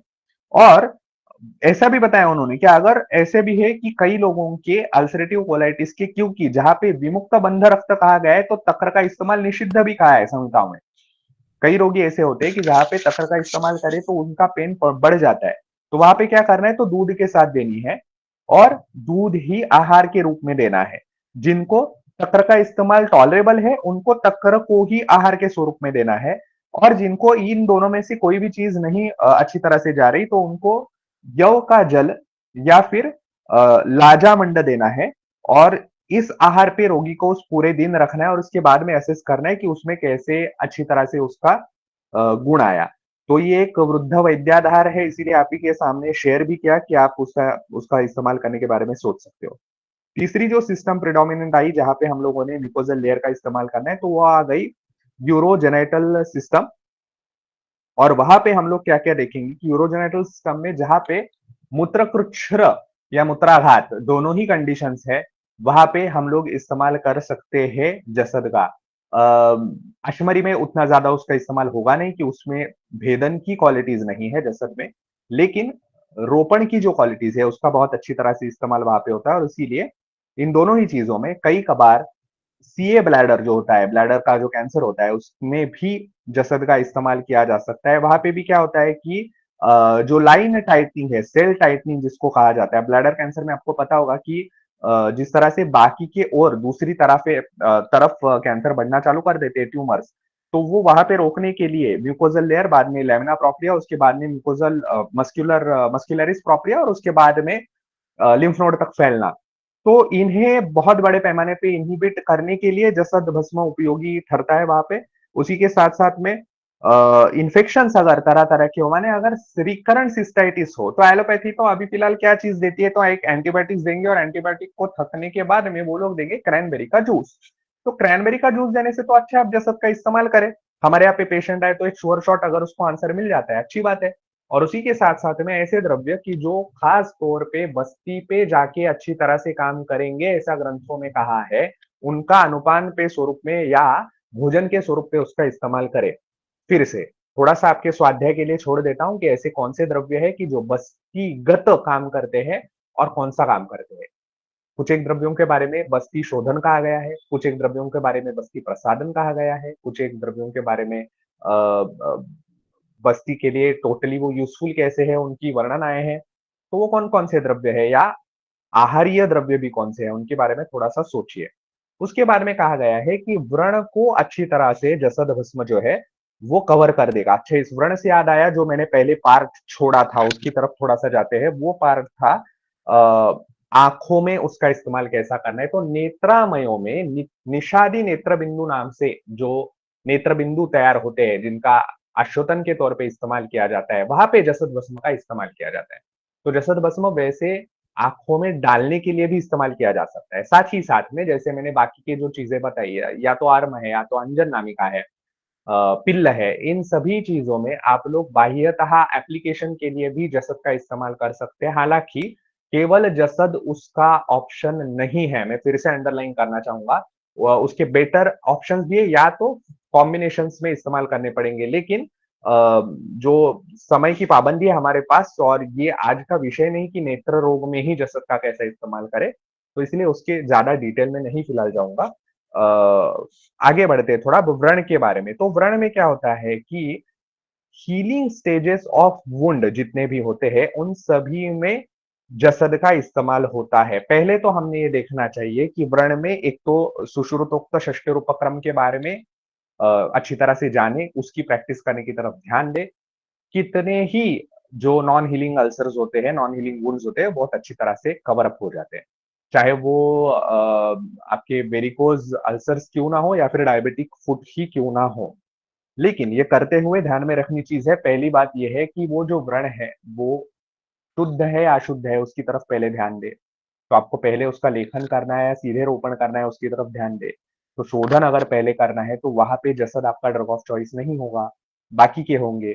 और जब ऐसी कंडीशन आती है कि आप भी ये व्रण वस्तु शुद्ध हो गई, तो उसके बाद में आपको आगे बढ़ना है, जहां पे आप काम करेंगे रोपण का मात्र, वहां पे जसद आपका काम करेगा।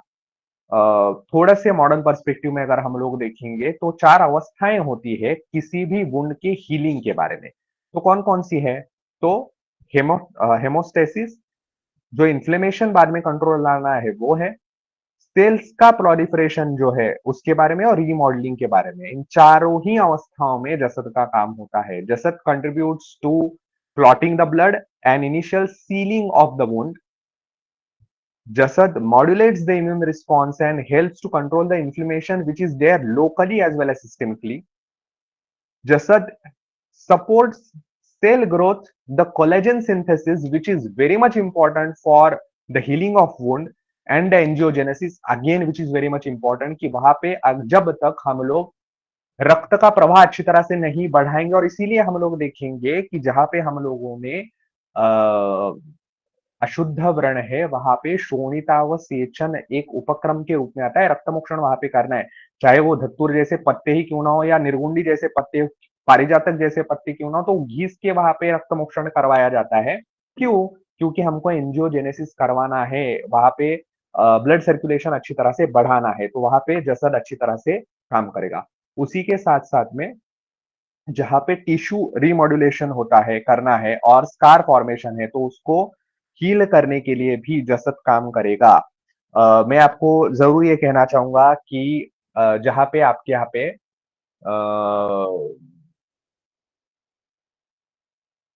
मुझे नाम अभी फिलहाल उसका एलोपैथी का ध्यान में नहीं आ रहा, जैसे ध्यान में आता हूं मैं आपको, हाँ, मोलुस्कम कॉन्टेजियोसम जैसे डायग्नोसिस भी सामने आते हैं, जहां पे एलोपैथी में फिलहाल कुछ है ही नहीं, काम ही नहीं है, बच्चों बच्चों में दिखाई पड़ते हैं, बड़ों में भी दिखाई पड़ते हैं वहां पे। या फिर ऐसी कंडीशंस रहती है कि किसी को चिकन पॉक्स हो गया, तो आप चाहे उसे मसूरिका बुलाए या रोमांटिका बुलाए, और बाकी भी कुछ कुछ रोमांटिक नाम भी लेके क्यों ना बुलाए, लेकिन जो भी कुछ है तो उसके व्रण रह जाते हैं।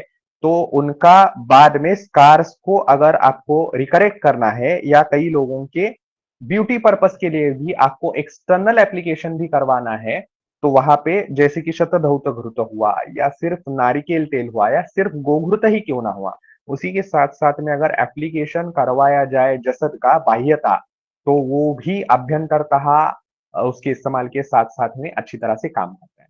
जसद को वृक्ष कहा है, जसद को शुक्रल कहा गया है। शुक्रल के बारे में अगर हम लोग देखेंगे तो जहां जहां पे भी स्पर्म मोटिलिटी कम हुई है, और उससे भी ज्यादा बढ़ के स्पेसिफिकली स्पर्म्स की मॉर्फोलॉजी बदल गई है, माने शुक्र में साक्षात सीमेन पे काम करना, साक्षात शुक्र धातु पे काम करना, तो एक तो सर्व शरीरगत तो शुक्र धातु हो गया, वहां पे हम लोगों ने कहा कि वो बल समृद्धि कर नाम का काम करेगा एंटीऑक्सीडेंट करके। तो सर्व शरीरगत शुक्र धरा कला जो सर्व शरीर व्यापी है, वहां पे उसका काम हो गया। और उसी के साथ साथ में जहां पे प्रत्यक्ष शुक्र है वहां पे भी जाके काम करेगा, कि जहां पे एक्रोसोम रिएक्शन काम करके अच्छी तरह से फैसिलिटेट करके वो मॉर्फोलॉजी बदलेगा शुक्र का, शुक्राणुओं का, स्पर्म्स का। तो जहां पे टेस्टिस में भी जो इंटरस्टिशियल सेल्स है वहां पे आपको क्वेश्चन मार्क्स दिखाई दे रहे हैं, वहां पे आप इस्तेमाल कर सकते हो। हालांकि वहां पे भी और कोई ड्रग ऑफ चॉइसेस अलग अलग होते हैं, लेकिन उनके साथ साथ में जसद बहुत अच्छी तरह से अपना खुद का काम स्वयं का कर देता है। तो ये देखते हुए हम लोगों ने ये भी समझना चाहिए कि जहां पे मैं आपको कह रहा हूं कि एक्रोसोम रिएक्शन को अच्छी तरह से फैसिलिटेट करेगा, तो जसद में प्रत्यक्ष रूप से डीएनए को करेक्ट करने की भी टेंडेंसी है, उसमें वो कैपेबिलिटी है। तो जहां जहां पे भी केरोटाइपिक स्टडीज लेके आजकल बहुत सारे लोग हमारे यहाँ पे आते हैं कि अबॉर्शन हुआ है, केरोटाइपिक स्टडी किया है, हमको एलोपैथी ने बताया कि नहीं यहाँ पे कुछ एक आपका जो फॉल्ट है वो डीएनए का फॉल्ट है। क्या है हम लोग बता नहीं सक रहे, या फिर कौन सा डिलीशन है वो हम लोगों ने आपको बता दिया, लेकिन इसके ऊपर हम लोग कुछ कर नहीं सकते। ऐसी कंडीशन जहां जहां पे जो जो भी द्रव्य आयुर्वेद में आए हुए या रसशास्त्र में आए हुए, चाहे वो विषय द्रव्य ही क्यों ना हो, जितने ही द्रव्यों का टेराट्रोजेनिक एक्शन है, उन द्रव्यों के बारे में थोड़ा सा अपना स्टडी बढ़ाइए। या तो आसान सी बात है, जिन जिन द्रव्यों को एलोपैथिक मेडिसिन अभी गलिया रहा है, उन द्रव्यों के बारे में अपना स्टडी बढ़ाइए, तो बहुत सारे नए जोन्स जो है, नए एवेन्यूज जो है वो हमारे सामने खुले होते हैं। ये बहुत ही महत्वपूर्ण कंडीशन होती है। साथ साथ है में अगर देखेंगे तो बायो अवेलेबिलिटी के बारे में देखा जाता है कि पार्टिकल साइज और कंपोजिशन, इसके बारे में रसशास्त्र में जो रिसर्चेस हुए हैं तो कहते हैं कि जसद भस्म consist predominantly of zinc oxide nano particles. ध्यान में लेने की चीज है कि जिंक ऑक्साइड सबसे कम बायो अवेलेबल फॉर्म रहता है, पर फिर भी सबसे ज्यादा जिंक ग्लूकोनेट रहता है, पर फिर भी हम लोग जो इस्तेमाल करते हैं वो भस्म का इस्तेमाल मैं ये बिल्कुल नहीं कह रहा कि यशद भस्म माने जिंक ऑक्साइड है, कृपा करके मेरे कथन का विपर्यास न करें। मैं ये कह रहा हूं कि जसद भस्म में जिंक ऑक्साइड के नैनो पार्टिकल्स पाए जाते हैं, ऐसे रसशास्त्र की रिसर्च कहती है। देखिए, मैं तो संहिता का इंसान हूं, तो जो रसशास्त्र ने रिसर्च दी है वो केवल आपके सामने रख रहा हूं। तो इसीलिए ये कहा जाता है कि इन सभी चीजों को मद्देनजर रखते हुए वो ऐसी बात तो नहीं है कि जहां पे आपको ज्यादा बायो अवेलेबिलिटी उसकी दिखाई दे, ऐसे फॉर्मेट में वो नहीं है। तो जसद के बारे में अगर हम लोग देखें तो मोटा मोटी ये पूरी तरह से जसद का कथन आपके सामने रखने का प्रयास किया। इस सभी कथन में अगर किसी को कुछ डाउट्स है या कुछ क्वेश्चंस है, तो मुझे पता नहीं आपका फॉर्मेट Q&A का रहता है क्या। वैद्य योगेश, अगर Q&A रहते हैं तो we are ready to go for it. या तो मैं यहीं पे रुकता हूं और अगला जो हैंड ओवर है वो वैद्य योगेश जी के हाथ में सौंप देता हूं। आप सभी ने जो अभी अटेंड किया उसके लिए धन्यवाद। अगर कुछ नया इससे प्राप्त हुआ तो जरूर मुझे बताएं। हाँ, और एक एक जाते जाते एक मुद्दा बताना चाहूंगा कि संहिताओं में रसशास्त्र का उल्लेख नहीं, ऐसा भी एक चलन है, कहा जाता है। तो पुष्पांजन के नाम से चरक में वर्णन किया गया है, जहां पे हम लोग जसत के रेफरेंसेस थोड़े वहां पे देख सकते हैं। उतनी ही बात। फिलहाल यहाँ पे रुकता हूँ। आप सभी को तहे दिल से धन्यवाद देता हूँ, और आपका जैसे फॉर्मेट है वो आप उस तरह से आगे बढ़े। वैद्य योगेश।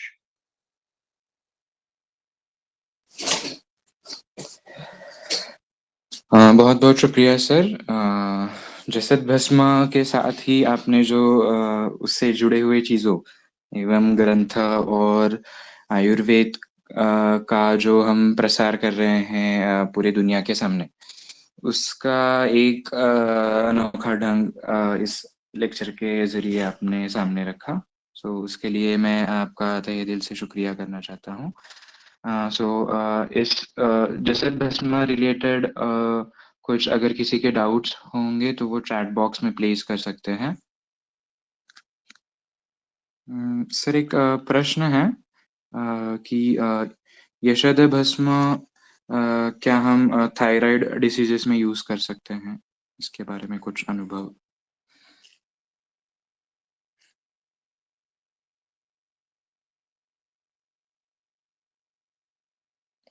हेलो,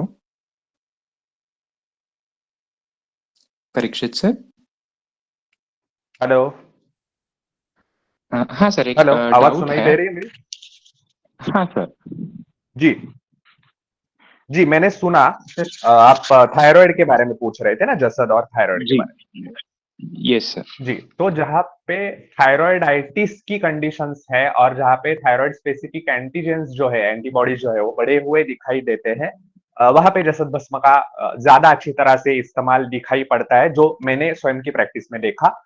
मैं हमेशा कहता हूं कि जो अनुभव ज्यादा तौर पे सामने रखता हूँ, जो स्वयं की प्रैक्टिस है वो रखता हूँ, और अगर किसी अन्य की है तो उनका नाम बता के मैं सामने रखता हूँ। पर थायराइडाइटिस के लिए ज्यादा अच्छा इस्तेमाल देखा है, ना कि जैसे हमेशा की हाइपरथायरॉयडिज्म या हाइपोथायरॉयडिज्म होता है, उनमें बहुत ज्यादा, जिसे मैं कहूंगा कि सिग्निफिकेंट या ड्रग टू गो, इस प्रकार का मैंने स्वयं के प्रैक्टिस में तो अनुभव नहीं किया है, लेकिन जहां पे एंटीबॉडीज बढ़ती है वहां पे उसका इस्तेमाल ज्यादा अच्छी तरह से होता है।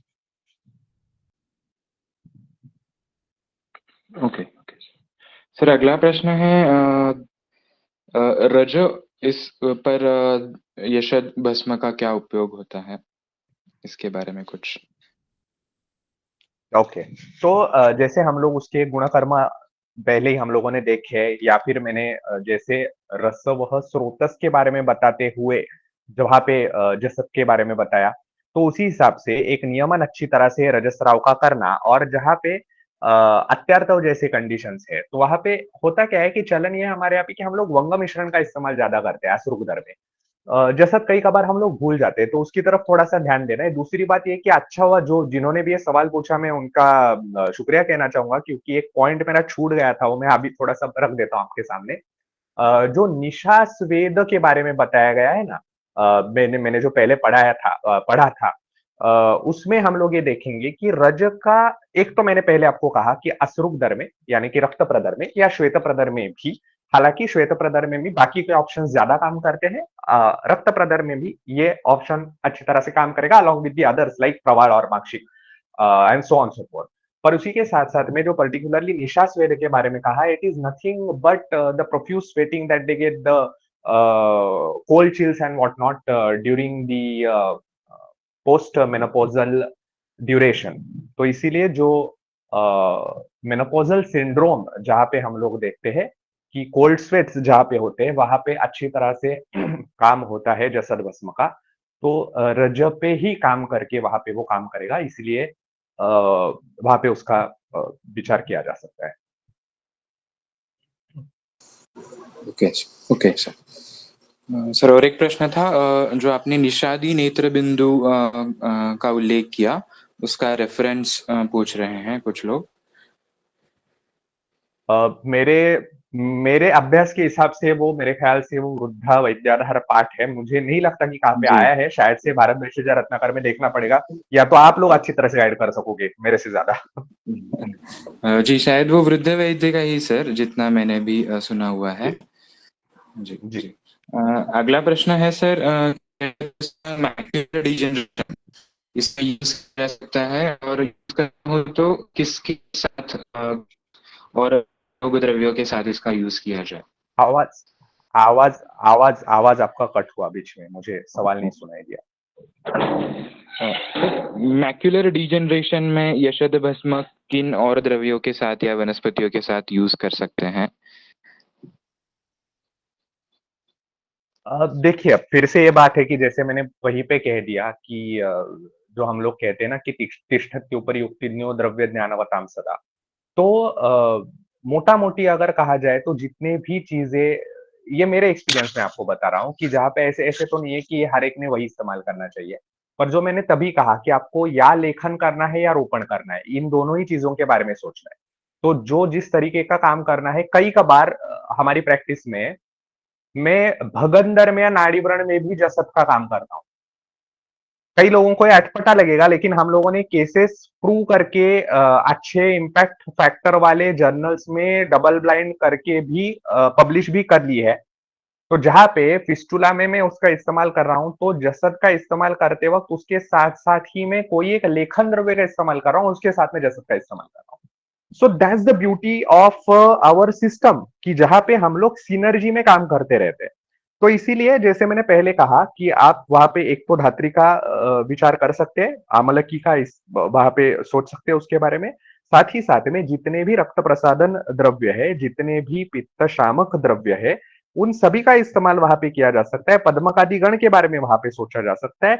In my practice what I do by large is I combine both the things together, the essence of Arsha Granthas or Samhitas along with the very much potential of Rasa Shastra, if we combine them together, and I think that is the very essence of Rasa Shastra, why they developed Shodhan Maran procedures such meticulously along with काष्ठौषधीज only, वनस्पतिज ही क्यों इस्तेमाल किए।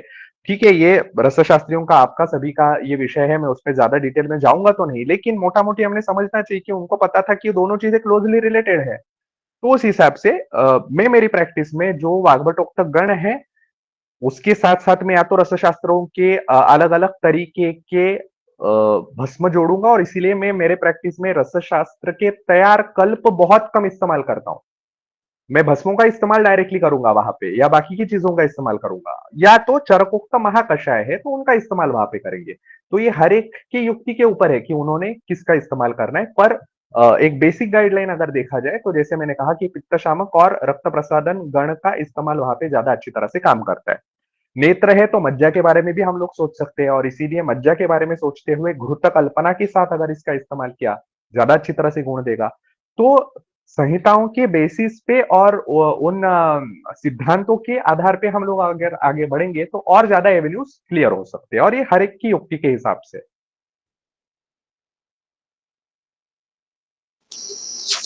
Okay sir.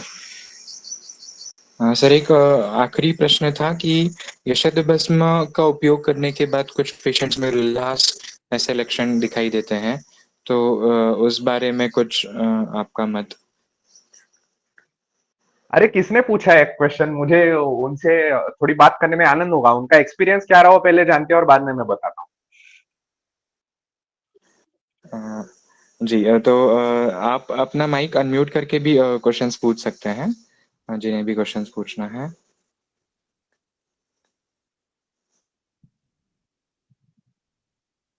ये जसत का उल्लास वाला सवाल किसका था? वो कृपया जरा थोड़ा मुझे डायरेक्टली पूछेंगी ना, तो थोड़ा मुझे इंटरेक्ट करके वो समझने में आसानी होगी।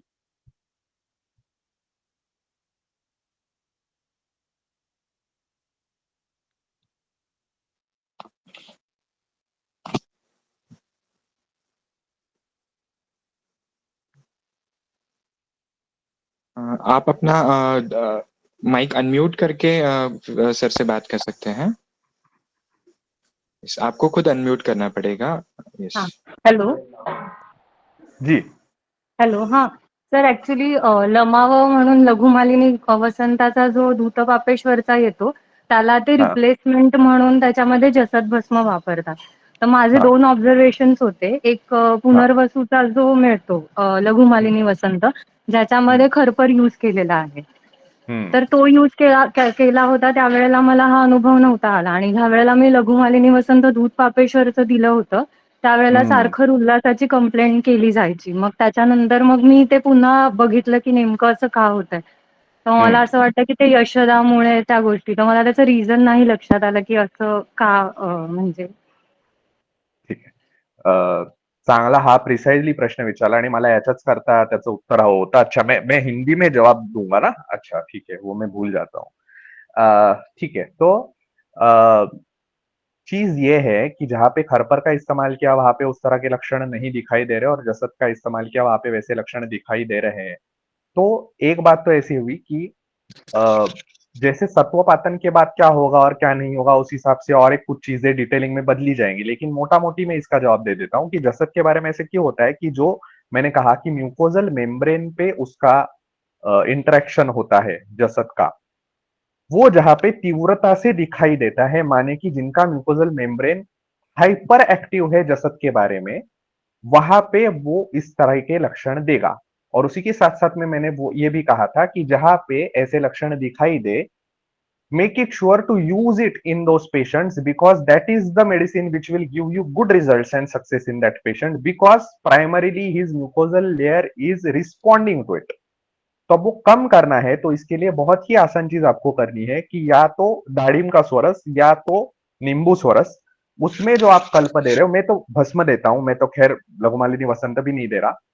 तो वो अगर आप उसको मिक्स करने के लिए कहे और बड़े शांति से एक जगह पे बैठो और एक 3 4 5 मिनट में जैसे चाटन हम लोग बनाते हैं तो वैसे बना के वो अगर उसको दो, तो उसको वो लक्षण उस तरह से दिखाई नहीं देते और उसका उपशय अच्छी तरह से आ जाता है, उन लक्षणों में भी आ जाता है और उसको रिजल्ट भी अच्छी तरह से मिलेगा जहां पे आपको जैसा जिस चीज के लिए इस्तेमाल करना है।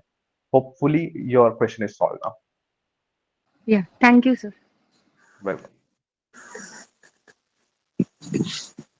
जी सर, तो इतने ही फिलहाल प्रश्न थे। और भी किसी के कुछ प्रश्न होंगे तो वो हम सर से बिल्कुल शेयर करके आप तक उसका उत्तर पहुंचाने का प्रयास करेंगे। सर सोशल मीडिया पे भी एक्टिव रहते हैं, तो वहाँ पे भी आप रस हृदय के हैंडल से या सर को डायरेक्टली इस विषय पर पूछ सकते हैं और मार्गदर्शन प्राप्त कर सकते हैं।